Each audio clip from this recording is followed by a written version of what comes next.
들 이효석 1. 꽃다지 질경이 나생이 딸장이 민들레 솔구장이 쇠민장이 길로장이 달래 무릇 시금치 쓴바귀 돌나물 비름 능쟁이 들은 온통 초록전에 덮여 벌써 한 조각의 흙빛도 찾아볼 수 없다. 초록의 바다. 초록은 흙빛보다 찬란하고 눈빛보다 복잡하다. 눈이 보얗게 깔렸을 때에는 흰 빛과 능금나무의 자줏빛과 그림자의 옥색 빛밖에는 없어 단순하기 옷 벗은 여인의 나체와 같던 것이 봄은 옷 입고 치장한 여인이다. 흙빛에서 초록으로 이 기막힌 신비에 다시 한번 놀라볼 필요가 없을까? 땅은 어디서 어느 때 그렇게 많은 물감을 먹었길래 봄이 되면 한꺼번에 그것을 이렇게 지천으로 뱉어놓을까? 바닷물을 고래같이 들이켰던가? 하늘의 푸른 전기를 모르는 결에 한 박 마셔두었던가? 그것을 빗물에 풀어 시절이 되면 땅 위로 솟쳐 보내는 것일까? 그러나 한 포기의 풀을 뽑아 볼 때 잎새만이 푸를 뿐이지 뿌리와 흙에는 아무 물들인 자취도 없음은 웬일일까?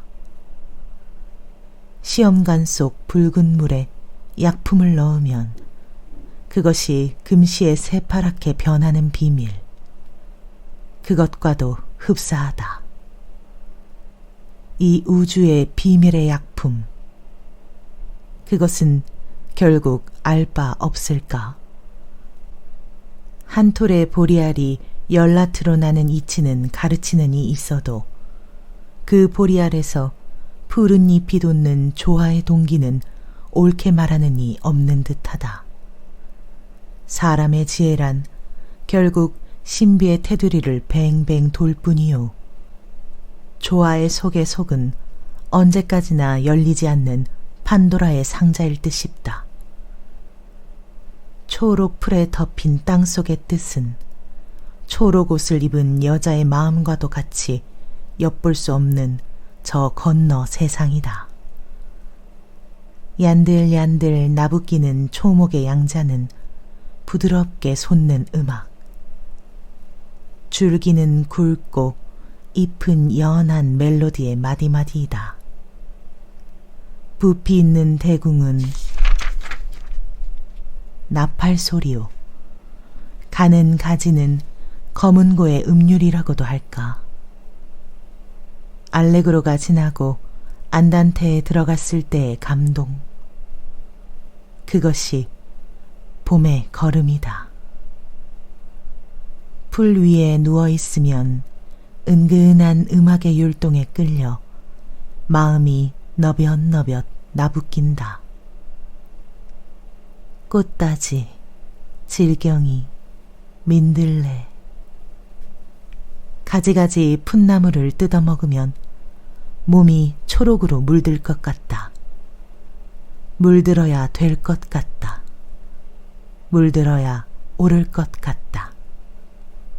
물들지 않음이 거짓말이다. 물들지 않으면 안 될 것 같다. 새가 지저긴다. 꾀꼬리일까? 지평선이 아롱거린다. 들은 내 세상이다. 2. 언제까지든지 푸른 하늘을 우러러보고 있으면 나중에는 현기증이 나며 눈이 둘러 빠질 듯 싶다.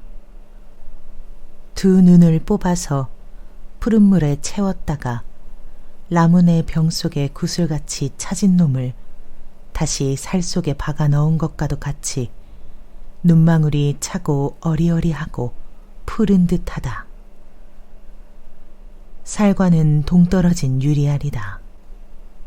그렇게도 하늘은 맑고 멀다. 눈이 아픈 것은 그 하늘을 발칙하게도 오랫동안 우러러본 벌인 듯 싶다. 확실히 마음이 죄송스럽다.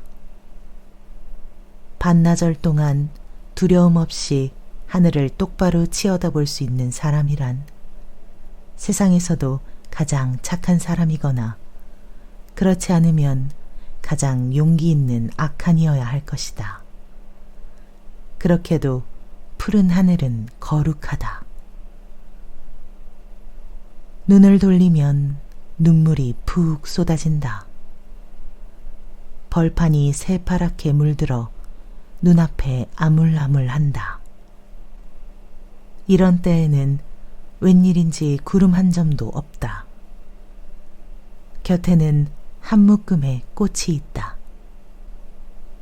오랑캐꽃, 고들빼기, 노고초, 새고사리, 까치무릇, 대게, 마타리, 차치광이. 나는 그것들을 섞어 틀어 꽃다발을 걷기 시작한다. 각색 꽃판과 꽃술이 무릎 위에 지천으로 떨어진다. 그것은 헤어지는 석류알보다도 많다. 나는 들이 언제부터 이렇게 좋아졌는지를 모른다. 지금에는 한 그릇의 밥, 한 권의 책과 똑같은 지위를 마음속에 차지하게 되었다. 책에서 읽은 이론도 아니요, 얻어들은 이치도 아니요. 몇 해 동안 하는 일 없이 들과 벗하고 지내는 동안에 이유 없이 그것은 살림 속에 푹 젖었던 것이다. 어릴 때 동무들과 벌판을 헤매며 찔레를 꺾으러 가시덤불 속에 들어가고 소똥버섯을 따다 화로 속에 굽고 매를 캐러 밭이랑을 들치며 골로 말을 만들어 끌고 다니노라고 집에서보다도 들에서 더 많이 나를 지우던 그때가 다시 부활하여 돌아온 셈이다. 사람은 들과 때려야 뗄 수 없는 인연에 있는 것 같다. 자연과 벗하게 됨은 생활에서의 퇴각을 의미하는 것일까? 식물적 애정은 반드시 동물적 열정이 진한 곳에 오는 것일까? 학교를 쫓기고 서울을 물러오게 된 까닭으로 자연을 사랑하게 된 것일까? 그러나 동무들과 골방에서 만나고 눈을 기어 거리를 돌아치다 붙들리고 뛰다 잡히고 쫓기고 하였을 때의 열정이나 지금의 들을 사랑하는 열정이나 일반이다. 지금의 이 기쁨은 그때의 그 기쁨과도 흡사한 것이다. 신념에 목숨을 바치는 영웅이라고 인간 이상이 아닐 것과 같이 들을 사랑하는 졸부라고 인간 이하는 아닐 것이다. 아직도 굳은 신념을 가지면서 지난날에 보던 책들을 들척거리다가도 문득 정신을 놓고 의미 없이 하늘을 우러러보는 때가 많다. 학보, 이제는 고향이 마음에 붙는 모양이지. 마을 사람들은 조롱도 아니요 치사도 아닌 이런 말을 던지게 되었고 동구 밖에서 만나는 이웃집 머슴은 인사 대신에 흔히 해동지 늪에 붕어떼 많든가? 고기 사냥 갈 궁리를 하거나 그렇지 않으면 심리정 보리 고개 숙었던가? 하고 곡식의 소식을 묻게 되었다. 마을 사람들보다도 내가 더 들과 친하고 곡식의 소식을 잘 알게 된 증거이다. 나는 책을 외우듯이 벌판의 구석구석을 샅샅이 외우고 있다. 마음속에는 들의 지도가 세밀히 박혀 있고 사철의 변화가 표같이 적혀 있다. 나는 들 사람이요, 들은 내 것과도 같다. 어느 논두덩의 정대콩이 가장 진미이며 어느 일항의 감자가 제일 굵다는 것을 알 수 있다. 세발 고사리가 많이 피어있는 진펄과 종달새 뜨는 보리밭을 짐작할 수 있다. 남대천 어느 모퉁이를 돌 때 가장 고기가 흔하다는 것도 알게 되었다. 개리, 쇠리, 불거지가 덕실덕실 끓는 여울과 미육이, 뚜구뱅이가 잠겨있는 웅덩이와 쏘가리, 꺽지가 누워있는 바위 밑과 매제와 고들매기를 잡으려면 철교께서도 몇 마장을 더 올라가야 한다는 것과 쇠치네와 기름종개를 뜨려면 얼마나 벌판을 나가야 될 것을 안다. 물 건너 귀룩나무 수풀과 방치골 으름덩굴 있는 곳을 아는 것은 아마도 나뿐일 듯 싶다. 학교를 퇴학맞고 처음으로 도해를 쫓겨 내려왔을 때에 첫 걸음으로 찾은 곳은 일갓집도 아니요, 동무집도 아니요, 실로 이 들이었다. 강가에 사시나무가 제대로 있고 버들숲 둔덕의 잔디가 헐리지 않았으며 과수원의 모습이 그대로 남은 것을 보았을 때의 기쁨이란 형언할 수 없이 큰 것이었다. 고향을 그리워하는 마음이란 곧 산천을 사랑하고 벌판을 반가워하는 심정이 아닐까. 이런 자연의 풍물을 내놓고야 고향의 그림자가 어디에 알뜰히 남아있는가. 헐리어가는 초가지붕에 남아있단 말인가. 고향을 꾸미는 것은 사람이면서도 그리운 것은 더 많이 들과 시냇물이다.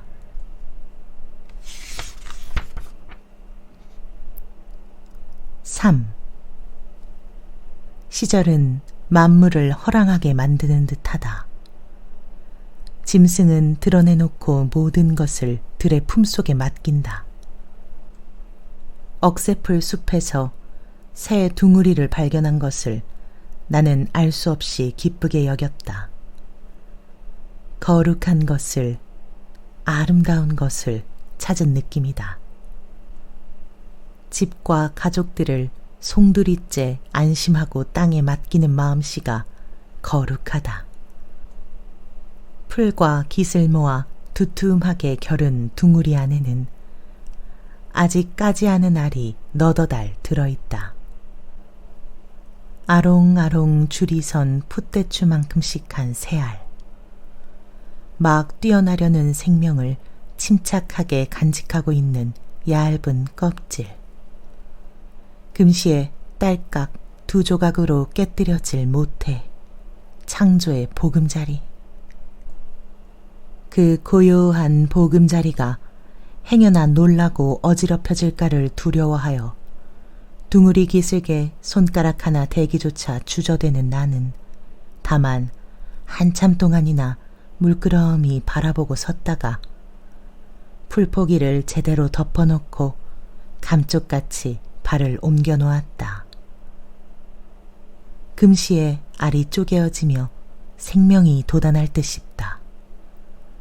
등 뒤에서 새가 푸드득 날아뜰 것 같다.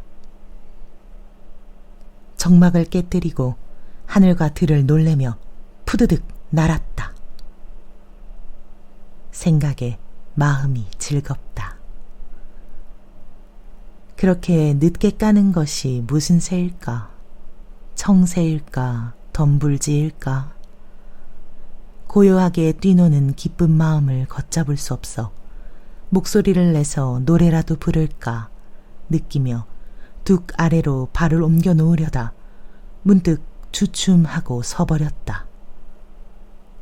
맹랑한 것이 눈에 뜨인 까닭이다. 껄껄 웃고 싶은 것을 참고 풀 위에 주저앉았다. 그 웃고 싶은 마음은 노래라도 부르고 싶던 마음의 연장인지도 모른다. 다시 말하면 그 맹랑한 풍경이 나의 마음을 결코 노엽히거나 모욕한 것이 아니오. 도리어 아까와 똑같은 기쁨을 자아내게 한 것이다. 일반적으로 창조의 기쁨을 보여준 것이다. 개울역 풀밭에서 한 자웅의 개가 장난치고 있는 것이다. 하늘을 겁내지 않고 들을 부끄러워하지 않고 사람의 눈을 꺼리는 법 없이 자웅은 터놓고 마음의 자유를 표현할 뿐이다. 부끄러운 것은 도리어 이쪽이다. 나는 얼굴을 붉히면서 대중 없이 오랫동안 그 요절할 광경을 바라보기가 몹시도 겸연쩍었다. 확실히 시절의 탓이다. 가령 추운 겨울 벌판에서 나는 그런 장난을 목격한 일이 없다. 역시 들이 푸를 때, 새가 늦은 알을 깔 때,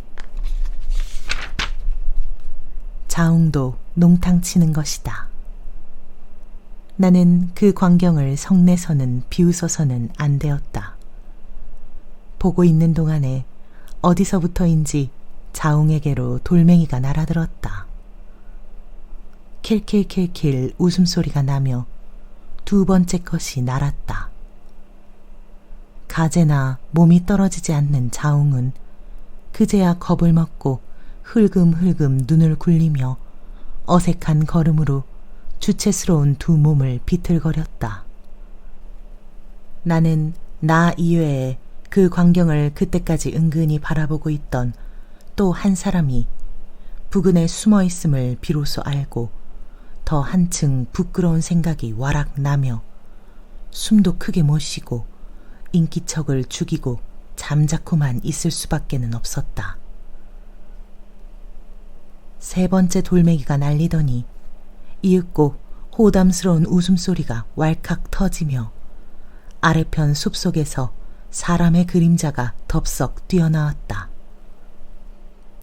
빨래 함지를 인 채 한 손으로는 연애 자웅을 쫓으면서 어깨를 떨며 웃음을 금할 수 없다는 자세였다.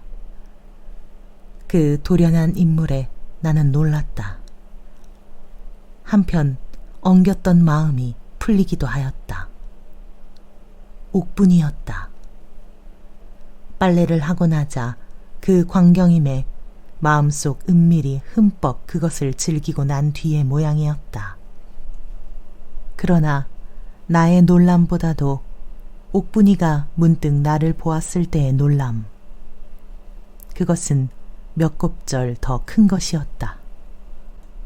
벼란간 웃음을 뚝 그치고 주춤 서는 서슬에 머리에 이었던 함지가 왈칵 떨어질 판이었다. 얼굴의 표정이 삽시간에 검붉게 질려 굳어졌다. 눈알이 땅을 향하고 한편 손이 어쩔 줄 몰라 행주치마를 의미 없이 꼬깃거렸다. 벼란간 깊은 구렁에 빠진 것과도 같은 그의 궁색한 처지와 댄 마음을 건져주기 위하여 나는 마음에도 없는 목소리를 일부러 자아내어 관대한 웃음을 한바탕 웃으면서 그의 곁으로 내려갔다. 빌어먹을 짐승들. 마음에도 없는 책망이었으나 옥분의 마음을 풀어주자는 뜻이었다. 득추 녀석쯤이 너를 실탈 법 있니? 주제 넘은 녀석. 이어 다짜고짜로 그의 일신의 이야기를 집어낸 것은 그의 주의를 다른 곳으로 돌리자는 생각이었다. 군청 고원 득추는 일껏 옥분과 성혼이 된 것을 이제 와서 마다고 투정을 내고 다른 감을 구하였다. 옥분의 가세가 비난하여 들고 날 판이므로 혼인한 뒤에 닥쳐올 여러 가지 귀찮은 거래를 염려하여 파혼한 것이 확실하다. 득추의 그런 꾀바른 마음씨를 나무라는 것은 나뿐이 아니었다. 마을 사람들은 거기에 고원의 불신을 체크하였다. 배반을 당하고 분하지도 않으냐? 모른다. 옥부는 도리어 짜증을 내며 발을 떼놓았다. 그 녀석 한번 해내줄까? 웬일인지 그에게로 쏠리는 동정을 금할 수 없다. 쓸데없는 짓 할 것 있니? 동정의 눈치를 알면서도 시침을 떼는 옥분의 마음씨에는 말할 수 없이 그윽한 것이 있어 그것이 은연중에 마음을 당긴다. 눈앞에 멀어지는 그의 민출한 자태가 가슴속에 새겨진다. 검은 치마폭 밑으로 드러난 불그레한 늠치웃한 두 다리. 자작나무보다도 더 아름다운 것. 헐벗기 때문에 한결 빛나는 것. 세상에도 가지고 싶은 탐나는 것이다. 4. 일요일인 까닭에 오래간만에 문수와 함께 둑 위에서 하루를 보낼 수 있었다. 날마다 거리의 학교에 가야 하는 그를 자주 붙들어낼 순 없다. 일요일이 없는 나에게도 일요일이 있는 것이다. 바다를 바라볼 수 있는 둑에 오르면 마음이 활짝 열리는 듯이 시원하다. 바닷바람이 아직 조금 차기는 하나 신선한 맛이다. 잔디밭에는 간간히 피지 않은 해당화 봉오리가 조촐하게 섞였으며 둑 맞은편에 군데군데 모여선 백양나무 잎새가 햇빛에 반짝반짝 나부껴 은가루를 뿌린 것 같다. 문수는 빌려갔던 몇 권의 책을 돌려주고 표에 두었던 몇 구절의 뜻을 질문하였다. 나는 그에게는 하루의 선배인 것이다. 돈독하게 떼어주는 것이 즐거운 의무도 되었다.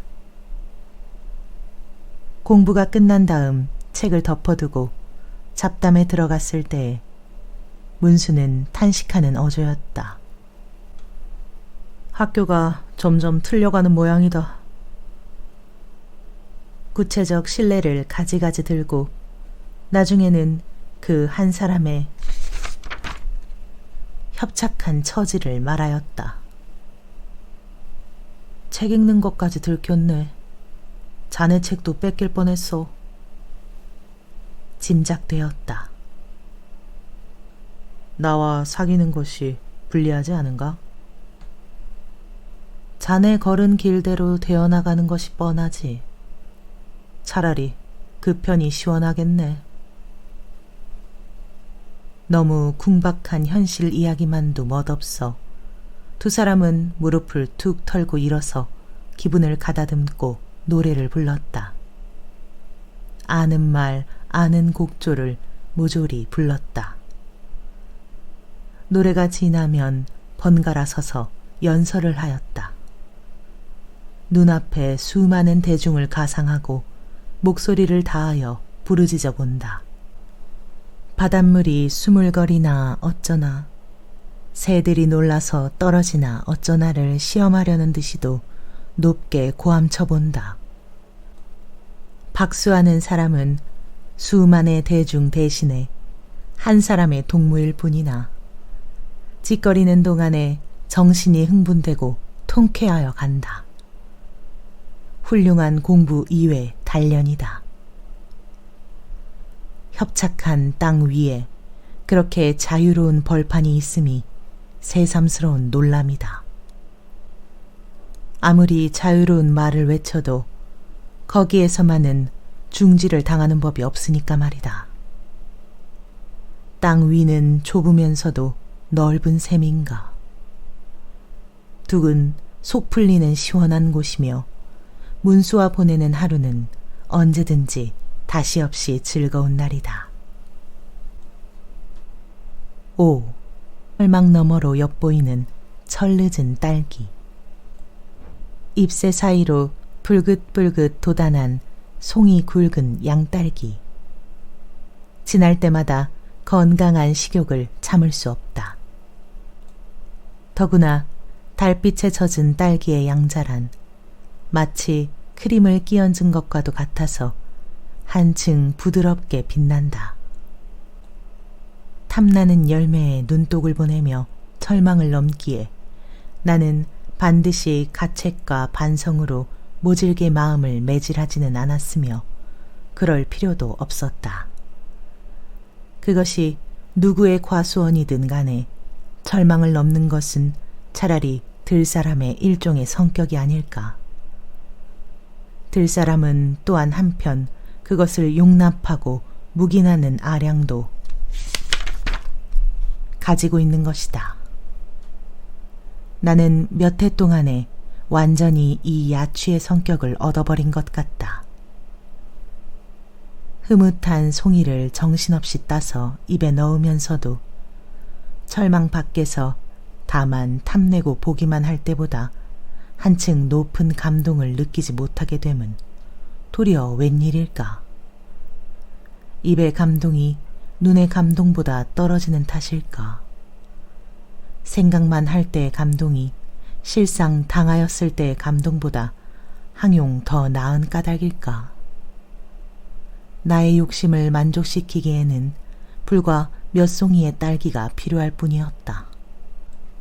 차라리 벌판에 지천으로 열려 언제든지 딸 수 있는 들딸기 편이 과수원 안의 양딸기보다 나음을 생각하며 나는 다시 철망을 넘었다.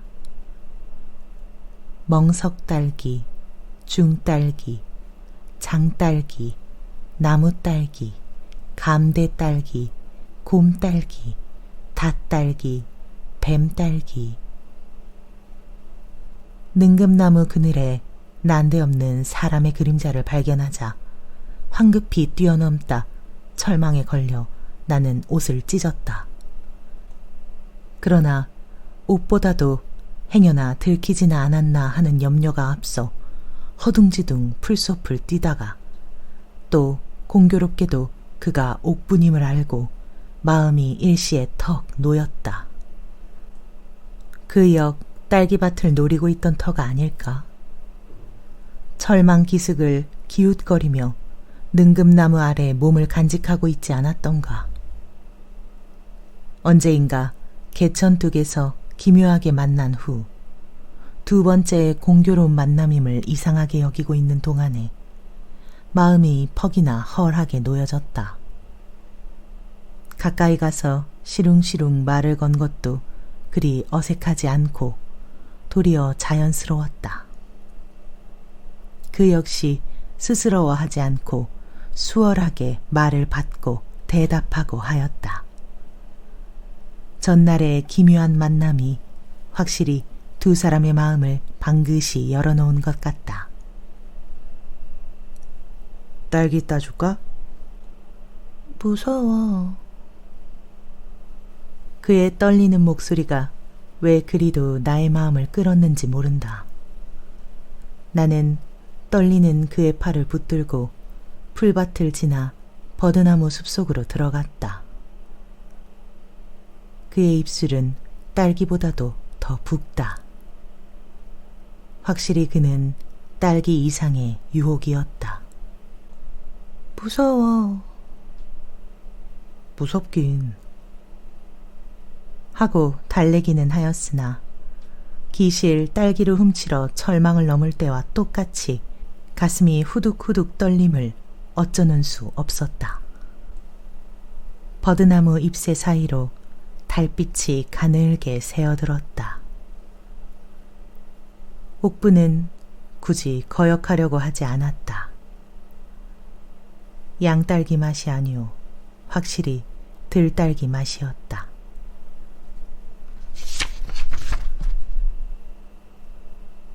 멍석딸기, 나무딸기의 신선한 감각에 마음은 흐뭇이 찼다.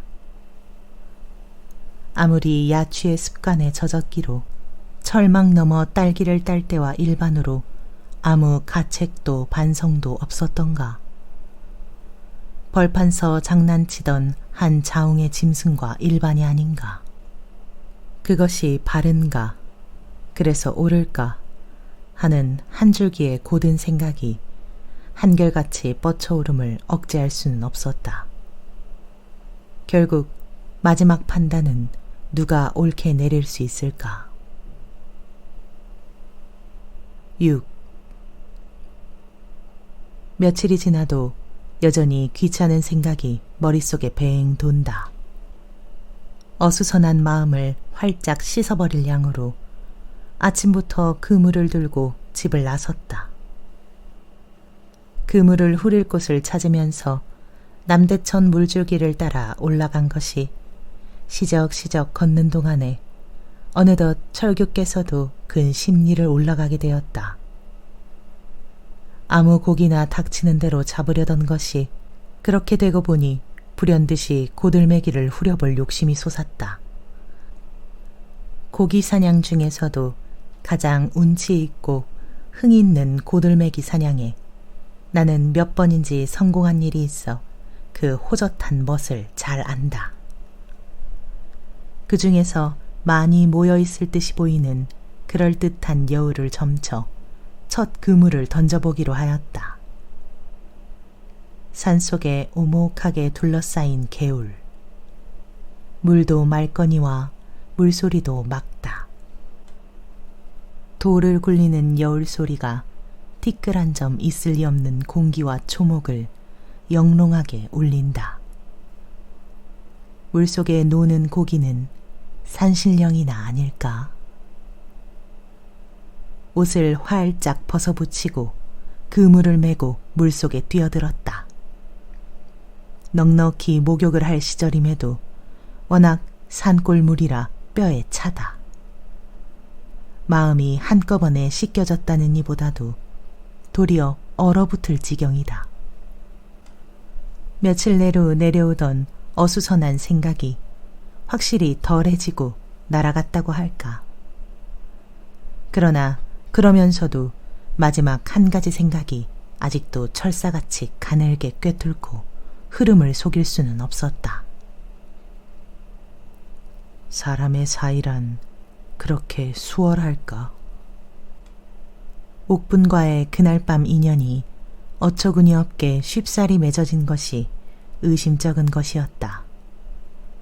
아무 마음의 거래도 없던 것이 달빛과 딸기의 꼬임을 받아 그때 그 자리에서 금방 응낙이 되다니. 항용 거기에 이르기까지의 두 사람의 마음의 교섭이란 이야기 속에서 읽을 때에는 기막히게 장황하고 지루한 것이었는데 그것이 그렇게 수월할 리 있을까? 들 복판에서는 수월한 법인가? 책임 문제는 생기지 않는가? 생각은 다시 솔솔 풀린다. 물이 찰수록 생각도 점점 차게 만들어간다. 물이 다리목을 넘게 되었을 때 그쯤에서 한 홀기 던져보려고 그물을 펴들고 물속을 가늠 보았다. 속물이 꽤 새어 다리를 훌친다. 물때 낀 돌멩이가 몹시 미끄러워 마음대로 발을 디딜 수 없다. 누르칙칙한 물속이 적확히 보이지 않는다. 몇 걸음 아래편은 바위요. 바위 아래는 소가 되어 있다. 그물을 던질 때의 호흡이란 마치 활을 쏠 때의 그것과도 같이 미묘한 것이어서 일종의 통일된 정신과 긴장된 자세를 요구하는 것임을 나는 경험으로 잘 안다. 그러면서도 그때 자칫하여 기어이 실수를 하게 된 것은 필시 던지는 찰나까지도 통일되지 못한 마음이 어수선하고 정신이 까닥거렸음이 확실하다. 몸이 휘뚱하고 휘더니 휑하게 날아야 할 그물이 물 위에 떨어지자 어지럽게 흩어졌다. 발이 미끄러져 센 물결에 다리가 쓸리니까 그물은 손을 빠져 달아났다. 물속에 넘어져 흐르는 몸을 아무리 버둥거려야 고추 일으키는 장사 없었다. 생각하면 기가 막히나 별 수 없이 몸은 흐를 대로 흐르고야 말았다. 바위에 부딪혀 기어코 소에 빠졌다. 거품을 날리는 폭포 속에 송두리째 푹 잠겼다가 휘엇이 솟으면서 푸른 물속을 뱅 돌았다. 요행 헤엄에 술뜨기 약간 있던 까닭에 많은 고생 없이 허우적거리고 소를 벗어날 수는 있었다. 면상과 어깨 죽지에 몇 군데 상처가 있었다. 피가 돋았다. 다리에는 군데군데 시퍼렇게 멍이 들어있음을 보았다. 잃어버린 그물은 어느 줄기에 묻혀 흐르는지 알 바도 없거니와 찾을 용기도 없었다. 고들매기는 물론 한 마리도 손에 쥐어보지 못하였다. 귀가 매고 코에서는 켰던 물이 줄줄 흘렀다. 우연히 욕을 당하게 된 몸뚱아리를 훑어보며 나는 알 수 없는 부끄러움을 느꼈다. 벼란간 옥분의 몸이 향기가 눈앞에 흘러왔다.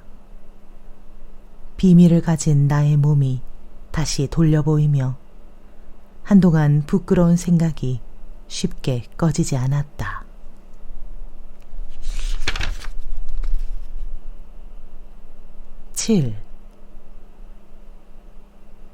문수는 기어코 학교를 쫓겨났다. 기한 없는 정학 처분이었으나 영영 몰려난 것과 같은 결과이다. 덕분에 나도 빌려주었던 채권을 영영 뺏긴 셈이 되었다. 차라리 시원하다고 문수는 거드름 부렸으나 시원하지 않은 것은 그의 집안 사람들이다. 들볶는 바람에 그는 집을 피하여 더 많이 나와 지내게 되었다.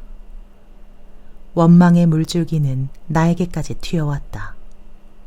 나는 애매하게도 그를 타락시켜 놓은 안된 놈으로 몰릴 수밖에는 없다.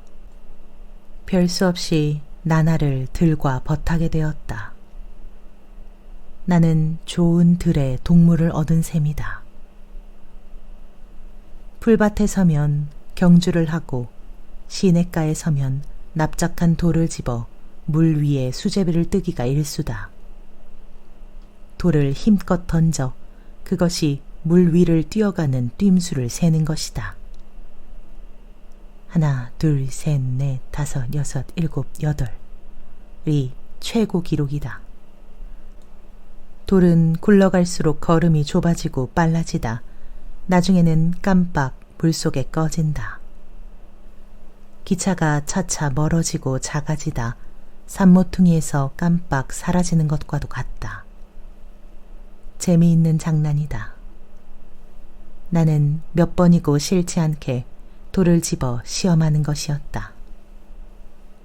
팔이 축 처지게 되면 다시 기운을 내어 모래밭에 겨루고 서서 씨름을 한다. 힘이 비등하여 승패가 상반이다. 떠밀기도 하고 삿바 씨름도 하고 잡아 낚구기도 하고 다리걸이 딴죽치기 기술도 차차 늘어가는 것 같다. 세상에서 제일 장하고 제일 크고 제일 아름답고 제일 훌륭하고 제일 바른 것이 무엇이냐? 되고 말고 수수께끼를 걸고 힘이다! 라고 껄껄껄껄 웃으면 오장육부가 물에 헹군듯이 시원한 것이다. 힘, 무슨 힘이든지 좋다. 씨름을 해가는 동안에 우리는 힘에 대한 인식을 한층 새로 펴갔다. 조직의 힘도 장하거니와 그것을 꾸미는 한 사람의 힘이 크다면 더 한층 아름다운 것이 아닐까. 8. 문수와 철렵을 나섰다. 그물을 잃은 나는 하는 수 없이 족대를 들고 쇠친의 사냥을 하러 시냇물을 훑어 내려갔다. 벌판에 냄비를 걸고 뜬 고기를 끓이고 밥을 지었다. 먹을 것이 거의 준비되었을 때 더운 판에 목욕을 들어갔다. 땀을 씻고 때를 밀고는 깊은 곳에 들어가 물장구와 가댁질이다. 어린아이 그대로의 순진한 마음이 방울방울 날리는 물방울과 함께 하늘을 휘덮었다가는 쏟아지는 것이다. 물가에 나와 얼굴을 씻고 물을 들일 때에 문수는 닫다가 어깨에 상처가 웬일인가? 하고 나의 어깨에 군데군데를 가리켰다. 나는 뜨끔하면서 그때까지 완전히 잊고 있던 고들맹이 사냥과 거기에 관련된 옥분과의 일건이 생각났다. 어떻게 할까 망설이다가 그에게까지 기일 바 못되어 기어코 고기잡이 이야기와 따라서 옥분과의 곡절을 은연중 귀띔하여 주게 되었다. 이상한 것은 그의 태도였다. 명예의 부상일세 그려. 놀리고는 걱실걱실 웃는 것이다. 웃다가 문득 그치더니 이왕 말이 났으니 나도 내 비밀을 개울 수밖에는 없게 되었네 그려. 정색하고 말을 풀어냈다. 옥분이 나도 그와는 남이 아니야. 어안이 벙벙한 나의 어깨를 치며 생각하면 득추와 파혼된 후로부터는 달뜬 마음이 허랑해진 모양인데 일종의 자포자기야. 죽일 놈은 득추지. 옥분의 형편이 가엾기는 해. 나에게는 이상한 감정이 솟아올랐다. 문수에 대하여 노염과 질투를 느끼는 대신에 도리어 일종의 안심과 감사를 느끼는 것이었다. 괴롭던 책임이 모면된 것 같고 무거운 짐을 벗어놓은 듯이도 감정이 가벼워지고 엉겼던 마음이 풀리는 것이다. 이것은 교활하고 악한 심보일까? 그러나 나를 단 한 사람으로 생각하지 않는 옥분의 허랑한 태도에 해결의 열쇠는 있다. 그의 태도가 마지막 책임을 져야 될 터이니까. 왜 말이 없나? 거짓말로 알아듣나? 자네가 버드나무 숲에서 만났다면 나는 풀밭에서 만났네. 여전히 잠자코만 있으면서 나는 속으로 한결같이 들의 성격과 마술과도 같은 자연의 매력이라는 것을 생각하였다. 얼마나 이야기가 장황하였던지 밥 타는 냄새가 코를 찔렀다.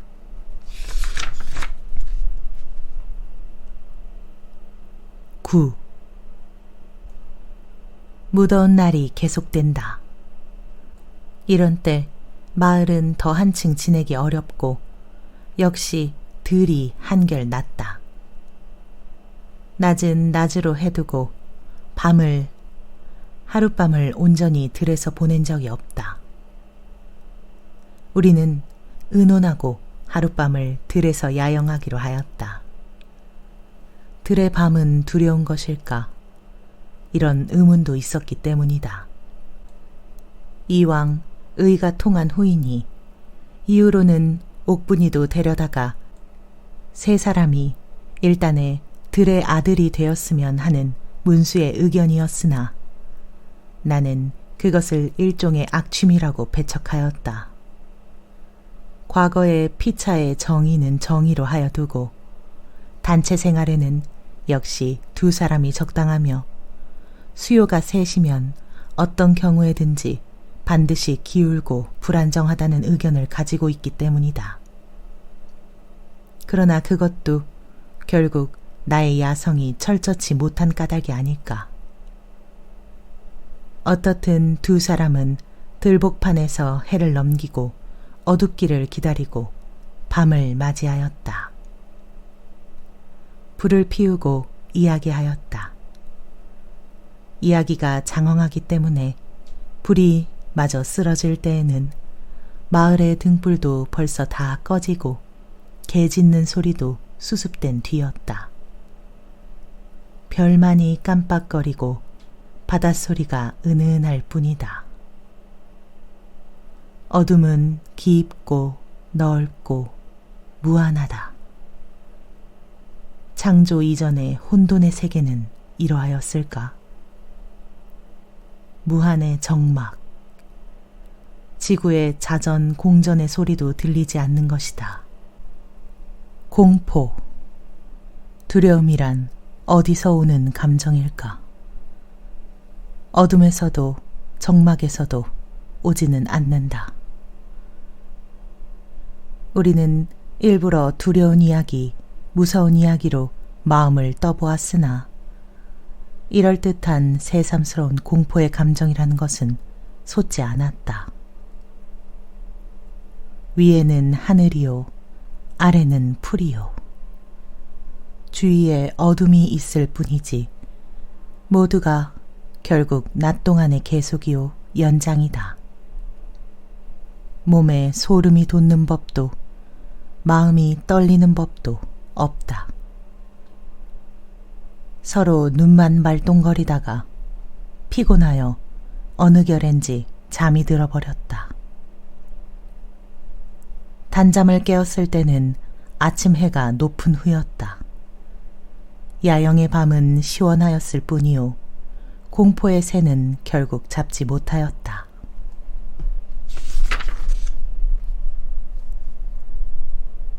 10. 그러나 공포는 왔다. 그것은 들에서 온 것이 아니요, 마을에서, 사람에게서 왔다. 공포를 만드는 것은 자연이 아니요, 사람의 사회인 듯 싶다. 문수가 돌연히 끌려간 것이다. 학교 사건의 뒷매지인 듯하다.